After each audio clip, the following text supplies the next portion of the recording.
বিসমিল্লাহির রহমানির রহিম। দেশ ও প্রবাসে যে যেখান থেকে শুনছেন সবাইকে শুভেচ্ছা জানাচ্ছি, অভিনন্দন জানাচ্ছি। আমরা আজকে কথা বলতে চাই আওয়ামী লীগের বিচার প্রক্রিয়া শুরু, হাসিনা সহ অভিযুক্তরা নির্বাচনে অযোগ্য। জুলাই আন্দোলনের গণহত্যার দায়ে রাজনৈতিক দল হিসেবে আওয়ামী লীগের বিচার প্রক্রিয়া শুরু হয়েছে। বিগত সকল গুমের অভিযোগ আমলে নিয়ে শেখ হাসিনা সহ বিভিন্ন বাহিনীর শীর্ষ ৩০ কর্মকর্তার বিরুদ্ধে গ্রেফতারি পরোয়ানা জারি করেছে মানবতা বিরোধী অপরাধের জন্য গঠিত আন্তর্জাতিক অপরাধ ট্রাইব্যুনাল। প্রিয় দেশবাসী, গত ৮ই অক্টোবর বুধবার আন্তর্জাতিক অপরাধ ট্রাইব্যুনাল এর পরোয়ানা জারি করেন। বিভিন্ন বাহিনীর শীর্ষ কর্মকর্তা সবাই পলাতক আছেন। এর আগে ক্ষমতাচ্যুত প্রধানমন্ত্রী শেখ হাসিনা ১৩ জনের বিরুদ্ধে আনুষ্ঠানিক অভিযোগ ফরমাল চার্জ দাখিল করা হয়। এই আনুষ্ঠানিক লক্ষ্যে তদন্ত কর্মকর্তা নিয়োগ করা হয়েছে। এর মধ্যেই আনুষ্ঠানিকভাবে তদন্ত শুরু হয়ে গেছে।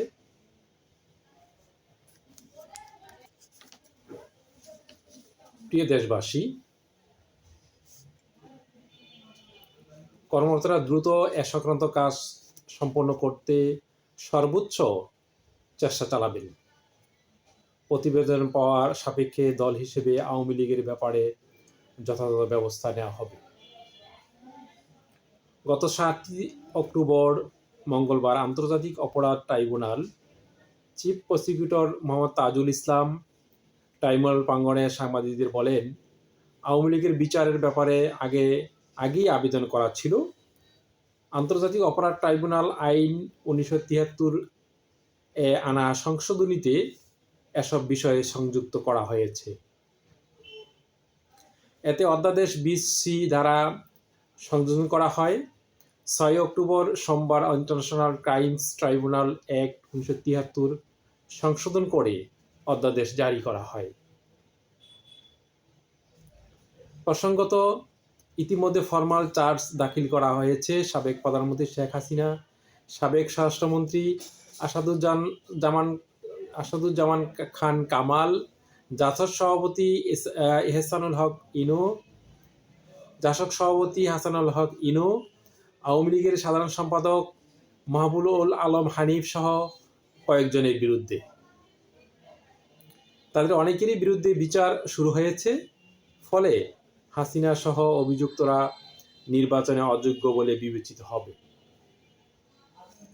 দল হিসেবে আওয়ামী লীগের বিচার প্রসঙ্গে তাজুল ইসলাম বলেন, দলকে তো আর সাজা দেওয়া যায় না, তবে দলকে কী ধরনের সাজা দেওয়া যাবে সেটা আইন বলা আছে। যেমন দলকে নিষিদ্ধ করা, অন্য কোনো প্রক্রিয়ায় সাজা দেওয়া, তাদের নেতাকর্মীর ব্যাপারে কোনো নির্দেশনা ইস্যু করা, এসব আইনে আছে।